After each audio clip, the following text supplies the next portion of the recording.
Hello. So yeah, this is the Bradshaw living room. That's that's just a box. I just wrapped it up to make it look like I've got really impressive stuff. So this is Harbinger by Laurel Hightower. Ooh, it's Christmas, kind of nearly. The night was the same as it had been when he watched his father die. The dark, the wet, the ribbon of black road, unrelieved by streetlights or bright yellow lines. Slick spots from the tapering storm reflecting Dale's headlights back to him in blinding flashes. His fingers curled stiffly around the steering wheel, anxiety turning his stomach into a tilt-a-whirl. His mouth was dry, teeth clenched, but he would see this through. It was just sense memory, an involuntary association of the stretch of lonely road with the worst moment of his life. He still heard his father's short scream when he closed his eyes at night, cut off before it had a chance to develop into a full bellow of terror by a thick, sharp tree branch crunching through the windshield and straight into the big man's chest. It happened too fast for him to feel anything. That was what Dale had been told over and over. First by the fireman who pried him, sobbing, from the back seat, speaking in soft tones as he eased the boy round the sharp end of the branch that had dripped blood into his lap the long minutes while he listened to his father die. By his mother as she held him tight, her tears soaking into his hair, trying to stem the horror that had bloomed and would eventually take over her son's life. By the pastor at his father's funeral, all of them taking undeserved solace in the idea that his father went peacefully. But Dale knew better. There had been terror in Adam Cooper's voice, a knowledge of what was coming for him, and long, slow, gargling breaths while his lungs filled with blood. That knowledge had haunted his son in the 15 years since his death and brought him back to this place. Dale flexed his fingers around the wheel, leaned forward and pressed hard on the accelerator. Every nerve in his body screamed against it, survival instinct trying to kick in and slow him down, but his mind knew what his body didn't. Survival wasn't enough anymore.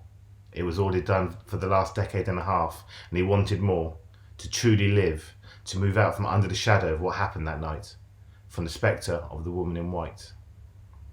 8-year-old Dale had seen her, standing in the road just before the tires lost traction, spinning the little Pontiac 180 degrees before it slid 90 feet down an embankment, forward momentum stopped by its collision with a large oak.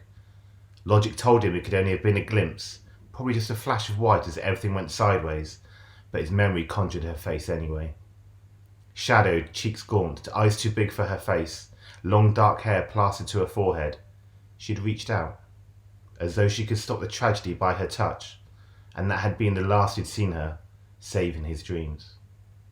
He'd managed to convince himself that she'd never been there at all, that his traumatized brain had conjured her out of nothing as a way to cope with his loss, until he learned by sheer chance about the legend of Perryville's woman in white and her fateful appearances on the same road where his life had irreversibly changed. She shows up as a warning, his colleague roommate Zach sat hunched over by the fire, his arms wrapped around his bent knees, eyes on the flames. No, she's there to help, when she can. This from Dee, Zach's sometimes girlfriend, perched in the camp chair, legs crossed at the ankle. She lost a fiancé in the Battle of Perryville, and she wanders the road at night, hoping to prevent it happening to anyone else. I heard it so she could bear witness or something, said Steve from the other side of the campsite, gathering another armful of beers from the cooler. Like no one was there when her brother died in the battlefield, and it totally haunted her, so she just shows up, just so people don't die alone. I thought it was her son that got killed, said Zach. Bickering over the hazy details of the story ensued, but Dale wasn't listening. He felt frozen in place. The memories of the woman he'd seen surging to the forefront, the bottom dropping out of his stomach. He cleared his throat when the argument hit a lull, glad he hadn't shared the details of his father's death. Do a lot of people die on this stretch of road? Steve returned to the fireside and handed Dale a bottle. For sure, I've heard more than 100. 100? Zach made a show of pulling the beer's twist cap off with his teeth and spitting it into the dirt. Wasted effort since Dee wasn't looking. Got to be more than since the battle happened, right? That was like forever ago. 100 seems high, said Dee, looking over her shoulder. You'd think they'd do something about it, put up lights or signs or whatever. I can't believe no one's sued yet. What's her name? Asked Dale, aiming for nonchalance and failing by a mile. Steve grinned, showing his teeth. Why, are you going to ask her out? Dee rolled her eyes. At least make an effort to be amusing. She turned her gaze to Dale's. No one knows. It's kind of lost to time, I guess. Or maybe it's not even true. You know how urban legends are. The conversation devolved from there, all of them egging each other on to tell the creepiest campfire tale, but Dale did his own research the next day, and there seemed to be at least some truth to the legend. As far back as the 1940s, drivers and passengers had reported seeing the woman in white, always just before an accident or a near miss. Many claimed she'd saved their lives by appearing, so why hadn't she saved Dale's dad? The question consumed him over the next 6 months. She'd been there, she'd had the power to help, to save Adam from that tree branch, and she hadn't. Was that why she'd reached out like that? Had she missed her mark by a fraction of a second? Dale didn't like the bitterness that crept through his mind as he turned it over and over. It was insidious. Things could have been different. His whole life could have been different if she'd just done her job. Was it accident or a choice? Had she judged Dale's father unworthy, or was she just incompetent? Dale knew he'd have to find peace in answers, so he was here again for the 5th night in a row, driving the lonely stretch and trying to stop himself searching the tree line for a break, a place where a car might have gone over the side and a man lost his life. He expected to see her that first time, pumped himself up for the drive, left a note for his mum in case the worst happened, half expected not to return. So when dawn crept over the horizon without a sighting, the disappointment was crushing. But all good things come to those who wait. His father used to tell him that. 3-year-old Dale had thought his dad was referring to a specific person, those who wait, and wondered why that guy got all the good things and left none for anyone else. As one night became 2, became 3, became 4, he still wondered who got all those good things. Not Dale, not his father. His headlights caught a flash of billowing white, and he sucked in a breath, choking on saliva. Eyes watering from coughing, he was off balance, the car careening to first one side and then the other. His tyres lost traction and he felt them spin out beneath him in a judder that shook the whole undercarriage. He spun, fighting for control, and she came into view again, when he screeched to a stop facing the wrong direction. His heart thudded in his chest, his breathing erratic. He couldn't get enough air, but none of that mattered. She was there, standing stock still in the glow of his headlights, her back to him, head canted to one side. He could see a drizzle of rain only where the light hit, the night swallowing the rest of the storm, and all sound with it. They stayed like that for a painful eternity, a frozen tableau of wanting. Dale was afraid to look away, even to blink, but she didn't move, didn't turn to face him. Though her hair was soaked, her white dress remained untouched by the elements. She wasn't of this world. Fumbling with his seatbelt, groping blindly while he kept his eyes on the woman, he managed to get loose and opened the car door without losing her. He flinched at the heavy shriek of the metal hinges, but she didn't react. Less than 10 feet separated them, but to Dale it seemed like an unbridgeable gap. His palms were hot and his face cold as he stood on the precipice of knowledge he suddenly wasn't sure he wanted. Still she remained motionless, her face hidden no matter how far he leaned to one side or the other, and her neck canted so hard to one side, her head at an unnatural tilt that no living thing could attain. She wasn't living, he knew that, but it nerved him all the same. "Ma'am?" he said finally, his voice cracking in the middle. It sounded loud, crass, out of place, but she didn't move. Pulling the deepest breath he could, he took a step towards her, one trembling hand reaching out. At his movement, she didn't so much step as glide away from him, still frozen in place, neck bent at that unnatural angle, her bare feet flat on the wet asphalt. She slid along the road a few feet until the distance was re-established. Dale's veins thrummed with adrenaline, his heart thudding. He hadn't expected her to move at all, and it was as though a statue had moved on its own. He took a moment to get his breath, and tried again. "Ma'am? Miss?" He took another step, and away she glided again.